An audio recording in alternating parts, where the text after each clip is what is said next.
നമസ്കാരം, മെട്രോ മാറ്റിനിയിലേക്ക് സ്വാഗതം. നടി ആക്രമിക്കപ്പെട്ട കേസിൽ സാക്ഷി വിസ്താരം അന്തിമഘട്ടത്തിലെത്തി നിൽക്കുകയാണ്. കേസിൽ അന്വേഷണ ഉദ്യോഗസ്ഥന്റെ വിസ്താരം കഴിഞ്ഞ ദിവസം തുടങ്ങിയിരുന്നു. ഡിവൈഎസ്പി ബൈജു പൗലോസിന്റെ വിസ്താരമാണ് തുടങ്ങിയത്. അടുത്ത ദിവസവും വിസ്താരം തുടരും. ജില്ലാ principal sessions judge Honey M വർഗീസാണ് കേസ് വിചാരണ ചെയ്യുന്നത്. കേസിലെ ഒന്നാം പ്രതി പൾസർ സുനി കേസ് പരിഗണിച്ചപ്പോൾ ഹാജരായിരുന്നു. കേസിലെ അവസാന സാക്ഷിയായാണ് ബൈജു പൗലോസിനെ വിസ്തരിക്കുന്നത്. 2021 ബൈജു പൗലോസിനെ വിസ്തരിക്കാനിരിക്കെയാണ് ബാലചന്ദ്രകുമാർ കേസിൽ കൂടുതൽ വെളിപ്പെടുത്തൽ നടത്തിയത്. പിന്നാലെ നിർണായക തെളിവുകളും പുറത്തുവന്നു.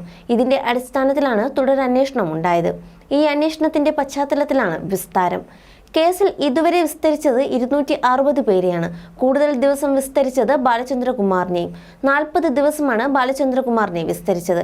ഇതിൽ 37 ദിവസവും വിസ്തരിച്ചത് പ്രതിഭാഗമാണ്. മാർച്ച് 31 വിചാരണ പൂർത്തിയാക്കാനാണ് സുപ്രീം കോടതിയുടെ നിർദ്ദേശം.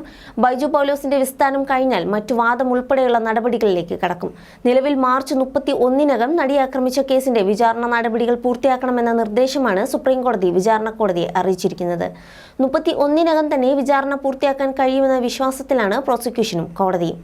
അതേസമയം നടിയെ ആക്രമിച്ച കേസിലെ 8ാം പ്രതി ദിലീപിന്റെ ജാമ്യം റദ്ദാക്കണമെന്നാവശ്യപ്പെട്ട് ക്രൈംബ്രാഞ്ച് നൽകിയ അപ്പീൽ ഹൈക്കോടതി ഇന്ന് പരിഗണിക്കും.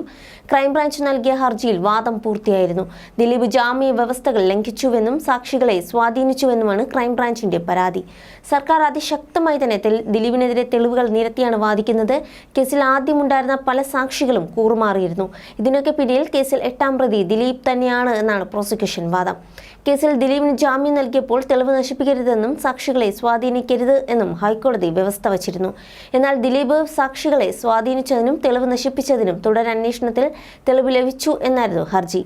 അതേസമയം ദിവസങ്ങൾക്ക് മുൻപാണ് കേസിൽ തന്നെ ആക്രമിച്ച ദൃശ്യങ്ങൾ പകർത്തിയ മെമ്മറി കാർഡ് അനധികൃതമായി പരിശോധിച്ചതിൽ നീതിപൂർവകമായ അന്വേഷണം വേണമെന്നും പരിശോധിക്കാൻ ഉപയോഗിച്ച മൊബൈൽ ഫോണിന്റെ ഉടമയെ കണ്ടെത്തണമെന്നും ആവശ്യപ്പെട്ട് വിചാരണ കോടതിക്ക് നടി കത്ത് നൽകിയത്. ഒരു വിവോ ഫോണിൽ കാർഡിട്ട് ദൃശ്യങ്ങൾ കണ്ടതായി പരിശോധനാ റിപ്പോർട്ടിൽ പറയുന്നുണ്ട്.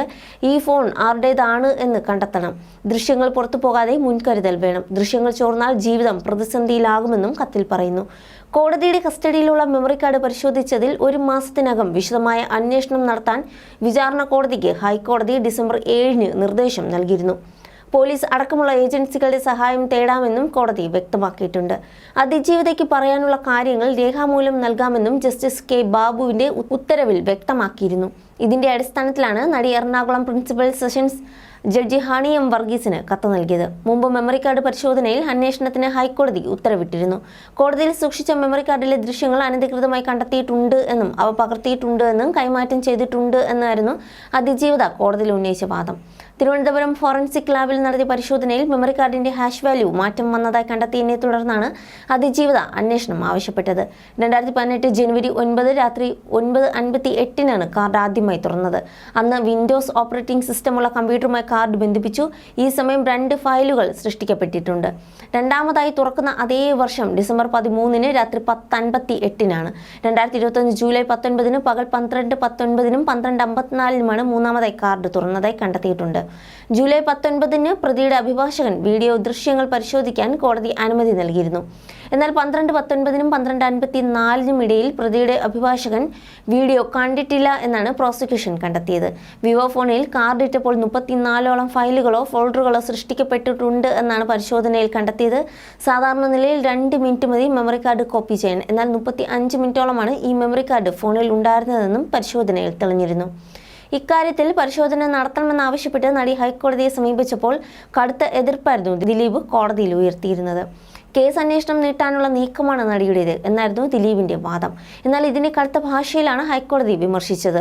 തുടർന്ന് ഹർജി തള്ളണമെന്ന് ദിലീപിന്റെ ആവശ്യം തള്ളിക്കൊണ്ടാണ് അന്വേഷണത്തിന് നിർദ്ദേശിച്ചുകൊണ്ടുള്ള ഹൈക്കോടതി ഇടപെട്ടതും. You're watching me on metromatney.com. On metromatney.com. metromatney.com. Subscribe for more videos. Subscribe for more videos. Subscribe here for more videos. Subscribe now. Thank you.